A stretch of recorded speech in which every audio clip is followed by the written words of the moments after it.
آپ سے پوچھنا چاہتا ہوں، آج تھوڑی سی طاقت مل جائے، تھوڑی سی قوت مل جائے، پڑوسیوں کے ساتھ ہمارا سلوک کیا ہے؟ اللہ اکبر، بڑی معذرت کے ساتھ مسلمانوں، ہر پڑوسی دوسرے پڑوسی کو، ہر طاقتور کمزور کو دبا رہا ہے، بلکہ العیاذ باللہ اب تو حالات یہاں تک ہو گئے، صرف پڑوسیوں کو ستایا نہیں جا رہا ہے، پڑوسیوں کی بیٹیوں پر بھی غلط نظر ڈالی جاتی، ان کی بہوؤں پر بھی اگر وہ کمزور ہے تو غلط نظر ڈالی جاتی، غریب ہے تو ان کی آبرو کا سودا کرنے کی کوشش کی جاتی ہے۔ مسلمانوں سوچو تو صحیح،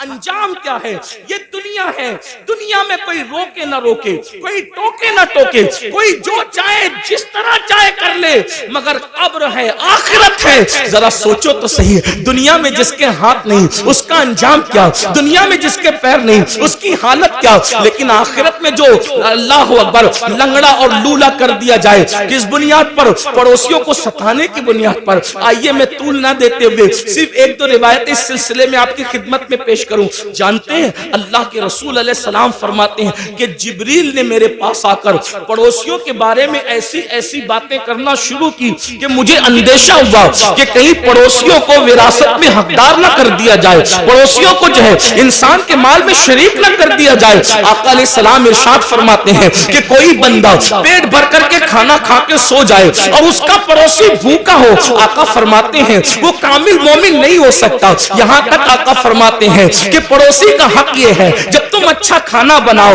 تو تھوڑا سا پانی اپنی ہانڈی میں بڑھا لو تاکہ وہ کھانا تم اپنے پڑوسی کو بھیج سکو۔ آج ہم جلسوں میں، کانفرنسوں میں اور تحریروں میں بڑی درد بھری باتیں کرتے ہیں۔ آج لوگ کیا کہتے ہیں؟ اس کی بیٹی بھاگ رہی ہے، یہ ہو رہا ہے، وہ ہو رہا ہے۔ میں کہتا ہوں سب ہو رہا ہے، اگر ہم نے اپنے پڑوسی کا خیال کر لیا ہوتا تو غریب کی بیٹی نہ بھاگتی۔ اور ایک بات آپ کو بتاؤں، کس نے کہہ دیا کہ صرف غریب کی بیٹی بھاگ رہی ہے؟ بڑی معذرت کے ساتھ صرف غریبوں کی نہیں بلکہ مالداروں کی بھی، اور اس کی وجہ صرف غربت نہیں ہے بلکہ اچھے رشتوں کا نہ آنا بھی اس کی وجہ ہے، جہیز کی لعنت بھی اس کی وجہ ہے، ساتھ ہی ساتھ علم کا نہ ہونا بھی اس کی وجہ ہے، ساتھ ہی ساتھ فضول خرچیوں میں ہمارا پڑھ کر کے شادیوں کو مہنگا کرنا بھی اس کی وجہ ہے۔ لیکن بس اتنا عرض کرنا چاہتا ہوں، اپنے پڑوسیوں کا خیال کرو، پڑوسیوں کا لحاظ کرو، اور اگر پڑوسیوں کو ستاؤ گے، ظلم کرو گے تو یاد رکھنا قبر سے بغیر ہاتھ اور بغیر پیر کے اٹھنے کے لیے تیار ہو جاؤ۔ اسی پہ بس نہیں، آقا فرماتے ہیں وہ لنگڑے بھی اٹھیں گے، لولے بھی اٹھیں گے، اور ان کو منہ کے بل گھسیٹتے ہوئے جہنم میں لے جایا جائے گا کہ تم نے پڑوسیوں پہ ظلم کیا تھا۔ ایک بات پڑوسیوں کے متعلق اور رس کروں آپ سے، آج پڑوسیوں کے ساتھ اچھا سلوک ہمارا نہیں۔ کل لوگ جب گھر خریدنے جاتے تھے تو دیکھتے تھے کہ مسلمان رہتا ہے کہ نہیں رہتا ہے پڑوس میں، اور لوگ مسلمان کے پڑوس میں رہنا پسند کرتے تھے، اور آج لوگ مسلم محلے میں رہنا پسند نہیں کرتے۔ کیوں؟ سب سے زیادہ کچرا اور گھان اگر کسی علاقے میں ہوگی تو مسلم محلے میں، ننگے بچے چڈی پہن کر کے گالی گلوچ کر رہے ہوں گے تو مسلمانوں کے محلے میں، رات کے 3-3 بجے تک کے جھگڑے فساد کی آواز آ رہی ہوگی تو، اور ٹی وی کا آواز زور سے ہو رہا ہوگا تو مسلمانوں کے محلے میں۔ حد ہے، جس مذہب نے ڈسپلین سکھایا آج اس مذہب کے ماننے والے ڈسپلین سے دور ہیں، اور دوسروں نے ہم سے سیکھ لیا اور ہم پورے ہو گئے۔ یہ رونا ہے، کوئی ڈسپلین ہماری زندگی میں نہیں۔ مسلمانوں سوچو تو صحیح، ہم کہاں ہیں؟ ہمیں اس سے نکلنا ہے۔ ہمیں، اگر ہم دین سیکھنے آئے ہیں جلسوں میں تو مبارکباد کے مستحق ہیں، اور اگر ہم صرف بھیڑ کرنے آئے تو جلسوں کے اندر سیاسی جلسوں میں سر دیکھے جاتے ہیں، مذہبی جلسوں میں سر نہیں دیکھے جاتے۔ یہاں تو بدلنے والوں کی تعداد دیکھی جاتی ہے۔ اگر جلسے انقلاب نہیں پیدا کرنے، صرف رسومات پر ہیں، تو یہ قیامت کی نشانیوں میں سے ایک نشانی ہے۔ اللہ کے رسول علیہ السلام نے فرمایا قیامت کی نشانیوں میں سے ایک نشانی یہ ہے کہ لوگ دین سننے جمع ہوں گے، دین پر عمل کرنے جمع نہیں ہوں گے۔ اللہ اکبر، جلسے والے بھی خوش، خطیب صاحب بھی خوش کہ کیا ہزاروں کی بھیڑ تھی، لیکن کہتا ہوں یہ قیامت کی نشانی ہے۔ دن اس وقت تک ٹھنڈا نہیں ہوگا ہمارا جب تک کہ جیسے جلسے میں رات کے 3 بجے تک ٹک کر بیٹھتے ہو، اسی تعداد میں جب تک نماز فجر میں نہ آؤ ہمارے کلیجے ٹھنڈے نہیں ہو سکتے۔ اس لیے کہ سروں کو گن کر سیاسی لیڈر تو خوش ہو سکتے ہیں، مذہبی لوگ اس سے خوش نہیں۔ ہاں شکر ضرور ہے کہ آپ آگے، اللہ کا شکر ہے، شکر کرتے ہیں، لیکن کتنے لوگ عمل کرتے ہیں، کتنے لوگ تبدیل ہوتے ہیں؟ تبدیل ہونے کے لیے سنو، اور آج کے بعد عہد کرو پڑوسیوں کے ساتھ بدسلوکی نہیں ہوگی۔ ایک بات آپ سے کہتا ہوں، ہمارے امام الائمہ سراج الامہ کاشف الغمہ سیدنا نعمان بن ثابت امام اعظم ابو حنیفہ کا ایک پڑوسی تھا، موسیقی کے فن میں ماہر تھا، اور آپ کو ستانے کے لیے پوری رات موسیقی بجاتا تھا، میوزک بجاتا تھا، بہت تکلیف پہنچاتا تھا، گانا بھی گاتا تھا، تکلیف بھی پہنچاتا، تکلیف پہنچانا ہی اس کا مشغلہ تھا۔ اور ایک بات یہ بھی یاد رکھنا، اگر کوئی پڑوسی آپ کو ستائے آپ صبر کریں، کیونکہ پڑوسی کا حق ہے، آپ صبر کریں، آپ اس پہ ظلم نہ کریں۔ امام اعظم ابو حنیفہ رحمۃ اللہ تعالی علیہ صبر کرتے تھے۔ ایک دن کسی نے اس کی کمپلین کر دی بادشاہ کے سپاہ کے پاس، بادشاہ کے سپاہی ہے اس کو اٹھا کے لے گئے، اور جب اس کو اٹھا کر کے لے گئے تو امام اعظم ابو حنیفہ نے کسی سے پوچھا آج اس گویے کی آواز نہیں آتی؟ دیکھو ہم تو کبھی برساں برس پڑوسیوں کی خیال ہی نہیں رکھتے، آواز آ رہی کہ نہیں آ رہی، کس حالت میں نہیں ہے، لیکن امام اعظم تھے۔ یہی تو بات ہے، دین مکمل دین ہے، دین مکمل نظام حیات ہے، دین مکمل جو ہے اللہ اکبر قانون زندگی ہے۔ امام نے پوچھا آج اس گویے کی آواز نہیں آ رہی ہے، تو کسی نے عرض کی خوشی خوشی حضرت اس کو تو پولیس اٹھا کے لے گئی، اس پہ تو کمپلین ہو گئی ہے، اس کو جیل میں ڈال دیا گیا۔ اب میرے پڑوسی کو جیل میں ڈال دیا گیا، آپ اسی وقت تشریف لے گئے، اور جانے کے بعد آپ نے فرمایا کہ میرا پڑوسی ہے، اس کو جیل میں کیوں ڈالا گیا؟ تو کہا آپ کو ستاتا تھا، گاتا تھا، میوزک بجاتا تھا، موسیقی بجاتا تھا، اس لیے یہ حال کیا گیا۔ فرمایا کوئی بات نہیں، اس کا میرا مسئلہ ہے، لیکن میں تو اس کو لے جاؤں گا۔ اور امام اعظم اپنے سورس سے، اپنی سفارش سے اس کو چھڑا کر لائے۔ رستے میں اس نے کہا میں تو آپ کو ستانے کے لیے کرتا تھا، آپ نے مجھے کیوں چھڑایا؟ فرمایا جو تو کرتا تھا وہ تیرا اپنا عمل ہے، مجھے پڑوسی کے ساتھ حسن سلوک کا حکم دیا گیا ہے، میں نے اس پر عمل کیا۔ قدم پکڑ کر کہتا ہے واللہ اگر کسی کو امام اعظم کہلانے کا حق ہے تو وہ ثابت کا بیٹا نعمان آپ ہی ہے۔ نعرہ تکبیر، نعرہ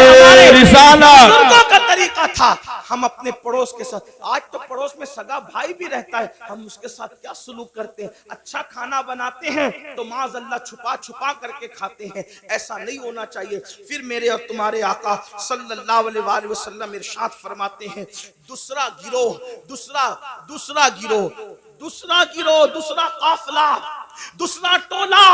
جب اپنی قبر سے نکلے گا تو اس کی شکل سور کی طرح اور خنزیر کی طرح ہوگی، خنزیر اور سور کی شکل میں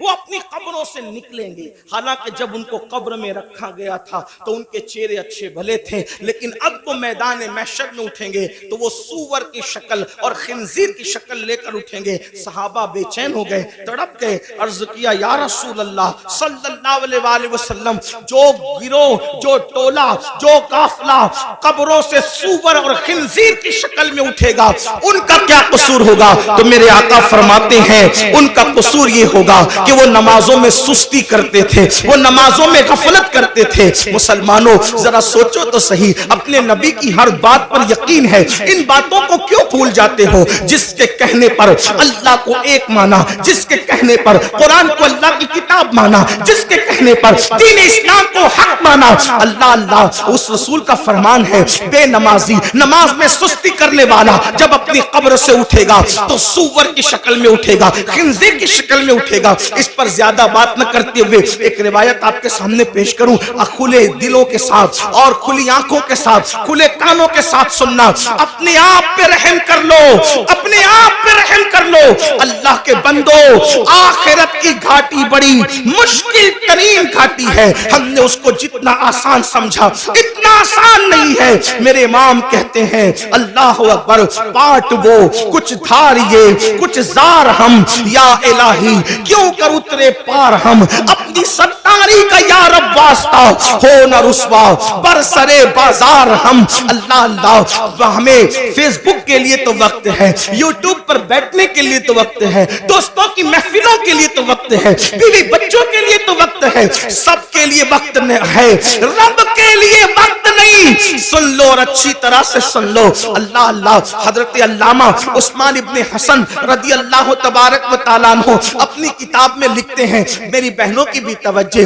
اللہ کے حبیب علیہ السلام کا ظاہری دور ہے آقا علیہ السلام اپنے صحابہ کے جرمٹ میں جلوگر ہیں ایسے میں ایک نوجوان روتے ہوئے آتا ہے اور عرض کرتا ہے یا رسول اللہ صلی اللہ علیہ وآلہ وسلم میرے ابو کا انتقال ہو گیا میرے باپ کا انتقال ہو گیا آقا میرا باپ مر چکا ہے اس کا انتقال ہو چکا ہے ہم دیہات کے لوگ ہیں دیہات میں رہنے والے ہیں آقا نہ اس کو کوئی غسل دینے والا ہے نہ اس کو کوئی کفن پہنانے والا ہے یا رسول اللہ صلی اللہ علیہ وآلہ وسلم اس لیے میں رو رہا ہوں میرے آقا نے فرمایا اے ابو بکر اٹھو اے عمر اٹھو اور دونوں جاؤ اور جا کر کے اس کے دیہات میں پہنچو اس کے گاؤں میں پہنچو اس کو غسل بھی دو اس کو کفن بھی پہناؤ اللہ اکبر جب صدیق اکبر فاروق اعظم میرے آقا کے دونوں یار شیخین کریمین اٹھے اور دیہات میں پہنچے تو جیسے میت کے قریب گئے غسل دینے کے لیے چہرے سے چادر ہٹائی چہرے سے چادر ہٹائی تو کیا دیکھا کہ اس کا منہ میت کا منہ کالے سور کی طرح ہو گیا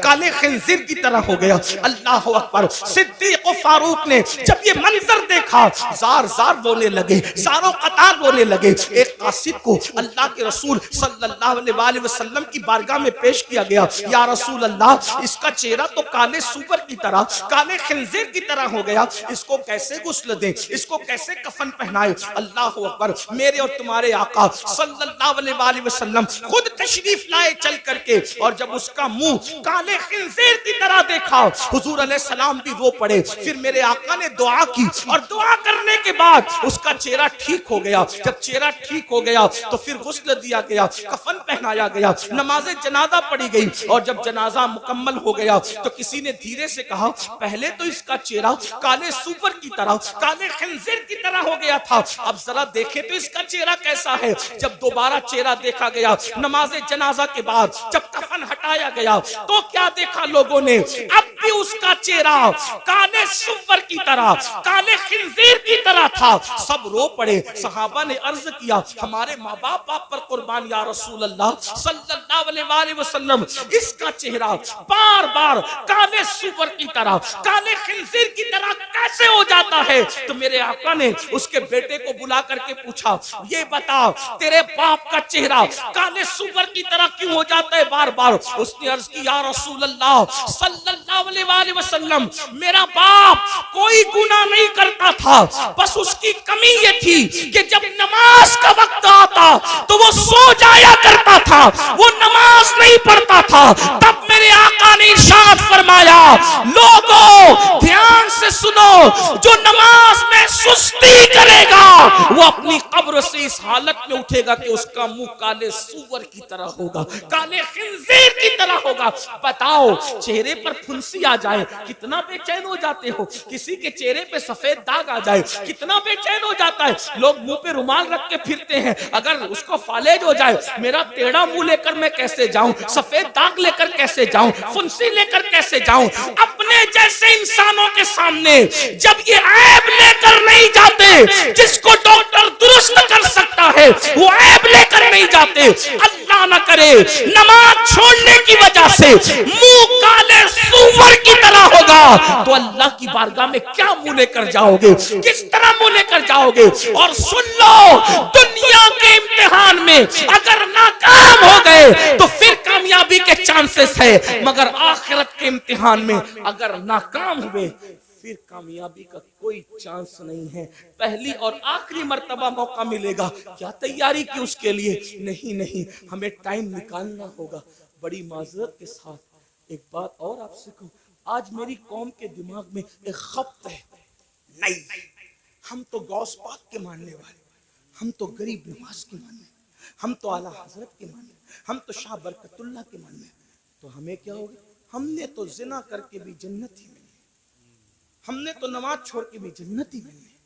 ہم نے تو پوری زندگی قرآن کو ہاتھ نہیں لگایا، تو کیونکہ ہم ماننے والے کتنے بڑوں کے، جتنے بڑوں کے ماننے والے ان کی بڑائی میں مجھے کوئی شک نہیں، لیکن ایک بات ضرور کہتا ہوں،